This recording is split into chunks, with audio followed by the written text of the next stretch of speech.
Hey guys, Ike here from IkesOutdoors.com. Welcome to this episode of Ike's Outdoors. This is a hunting episode, but it's not a very good one because I missed the action. So what I'm going to do is I'm going to show you what footage I have from this hunt, and I'm going to start out by kind of telling you the story about what happened. September 16th, second day of season, I was able to harvest this nice 8-pointer here in southwest Missouri. And we got good footage of the buck after I was able to kill him, but big bodied buck, 148 pounds, 4.5-year-old buck, and just a nice 8-pointer for our area, about 120-inch deer, something like that, and just a really nice buck for this area, and something I'm real proud of being able to take this early in the season, because it really, now I've got the monkey off my back, and it really opens up my season to be able to travel and do a lot of other things and stuff like that. So super proud. First time in my life that I've ever killed a buck like this in September. So I'm super happy with it and super proud of this deer. But what happened is happened so fast that I wasn't able to turn on any of the cameras. This year I'm carrying 3 cameras with me. I'm carrying a GoPro that looks back at me. I'm carrying the camera on my bow like traditionally would do, and then I'm carrying a camera in my tree stand on the 4th Arrow camera arm that I'm trying to point in a general direction of the trail and hope to catch on that. And this happened so fast that I wasn't able to get any of those cameras turned on, or any of those cameras, not even one of my bow, turned on. So what happened was I didn't even see this buck. I was sitting in my tree stand and I was facing like I would the camera, and I heard something coming up behind me, and when I turned, there was a big 10-point behind me that we were in that area specifically after. Me and Kyle Tucker were both down in there. He was in a ground blind about 60 yards away from me, 70 yards, and I was in a tree stand, and we were trying to catch that 10-point coming back to bed. We got pictures of him in there. We'd seen him in there a couple times, and we knew where he was bedding, and we were just trying to catch him coming back to bed. And as I turned over my left shoulder, he was standing there about 45 yards away from me, and I thought it would be a good opportunity, so I turned and I grabbed my bow and lifted it off of the hook. And when I turned and when I did that, this buck was actually right underneath me. And when I turned and grabbed my bow, he didn't know what was going on, but he turned and walked away. And as he turned and walked away, I went ahead and drew. And my philosophy is never to kill the biggest buck in the woods. My philosophy is, of course, I want to, but I won't pass up a buck on the first day that I would shoot on the last day. And this is definitely the kind of buck that I would shoot on the last day. So, and this year's not really about me. This year's about Kyle and Lindsay and Jacob. I'm really kind of taking a back seat this year to see if I can get Kyle his first deer, Lindsay her second deer, and Jacob his first deer. So that's what's my primary focus this year. So there was no way in hell that I was going to pass up a buck like this, especially when I'd seen his body. So the deer kind of busted me. He knew something was up, and he turned to walk away from me. And as I drew my bow, I came to full draw on him. He stopped and he gave me a broadside shot. And when he did, of course, that area being so thick, I had the broadside shot, and he had a tree, a pretty good sized tree, about probably 4 to 5 inches around, that was going right up his shoulder, and out across his heart here, he had a tree that I'd actually cut down because I was afraid it would get in my way. It actually came up and covered just his heart, so I had just the back of his lungs, and would have been a high lung shot, and it was about 25 yards. And I thought about taking it. I just couldn't find I couldn't maneuver around in the tree enough to get the shot. And at that point, he seen me moving, and he knew something was up. So as he turned to walk away, I just did a mouth bleed. I just went, meh. And when I did, he was facing directly away from me. And when I made that noise, he stopped, and he turned and looked back. And when he turned and looked back, he twisted in the middle, and I could see his ribs. And when I seen his ribs, I put my sight, my pin, right on those last ribs, and I pulled through, and I made the shot.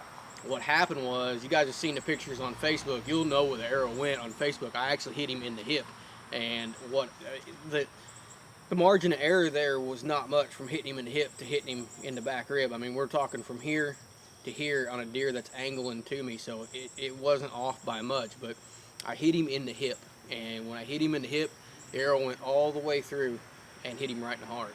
But at the time, I didn't know that. And I text Kyle, told him I said I just shot a big buck, and I don't know where I hit him.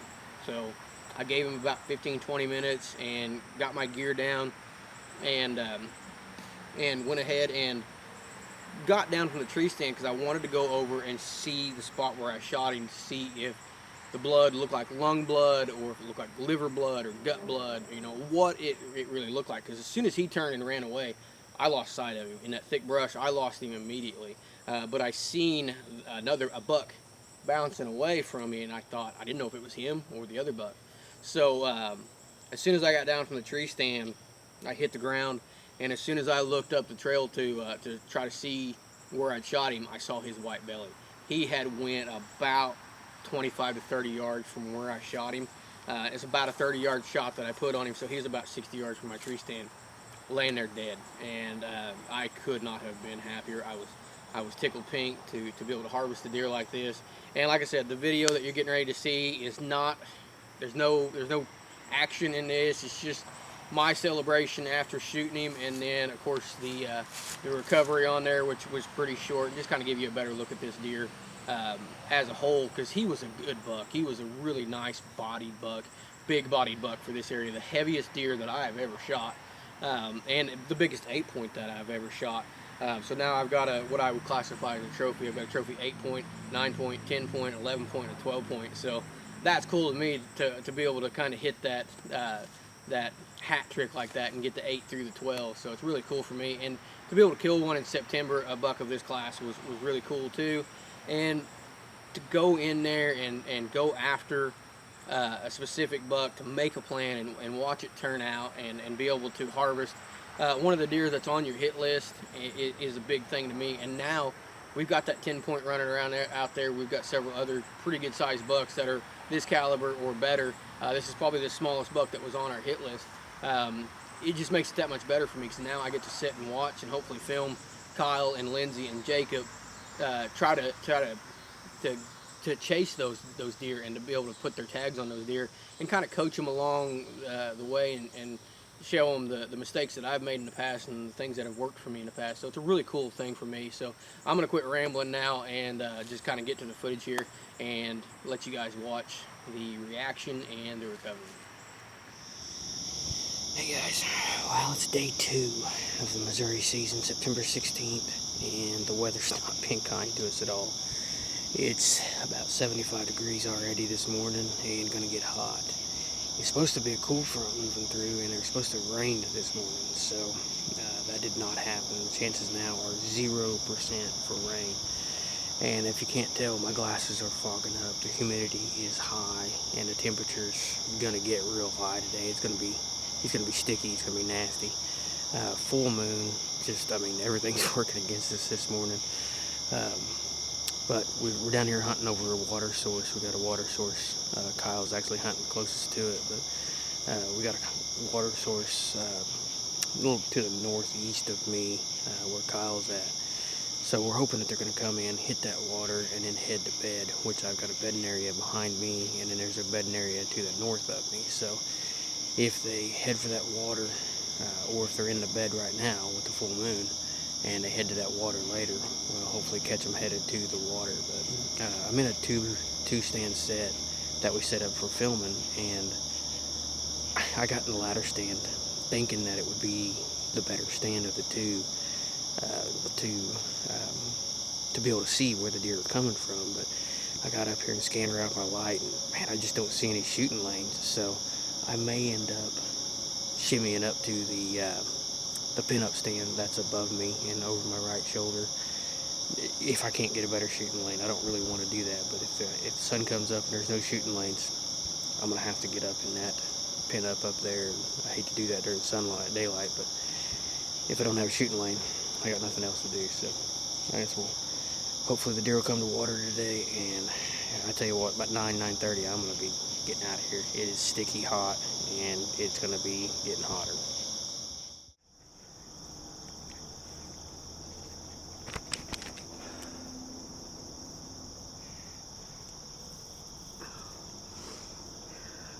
I just nailed a nice buck. I don't know how nice he was.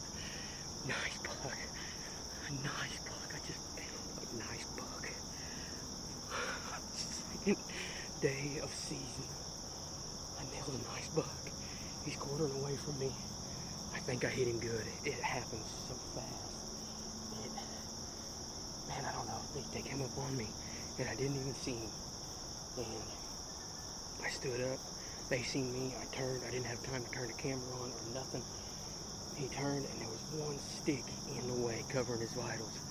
And as he turned away from me, I was able to do a mouth bleat and was able to get a shot off on him. Man, he looked nice. He looked really nice, about 120, 130 inch deer maybe, 10 point. I don't have no clue where I hit him. He was facing away from me and I aimed right back in here. So man, the shot just went off quick and I have no clue where I hit him. Alright, so I didn't get it on film. What happened was this buck and another buck came in underneath me and I was messing around with the pad on my tree stand and I actually was going after the other buck. Didn't even see this one. And as I went back and reached for my bow, this one moved and I seen him. And he was out there about 25 yards in this thick brush, as you can tell by looking behind me how bad this stuff is. But he's out there about 20-25 yards in this thick brush and he stopped right with a branch right here in front of his vitals. And I just waited for him to move away. And as he moved away, he turned directly away from me and I gave him a mouth bleat and stopped him. And you can see I shot him right here in the back in the hip. I was aiming for about right here, but I shot him a little far back, but the arrow went through all the way into his diaphragm, into his lungs, and maybe even got his heart. I'm shooting those 2-blade Havocs from G5 and they cut a gigantic hole in him. And them deer crossing arrows, I'm shooting them small diameter arrows, putting out a lot of kinetic energy. They're about 435 grains, and that just blew right through him. And he literally, from where he was standing, went about 40 yards maybe at the most. So not the biggest deer that I've ever killed, but for September 16th, man, I am super happy to have a buck like this on the ground, and couldn't ask for better performance out of my gear. The new breed and everything did awesome. So wish I could have got it on video, but I'm really happy to have a buck like this on the ground. So I appreciate you guys watching these videos. Be sure to like, share, and subscribe, and be sure to check us out on Facebook.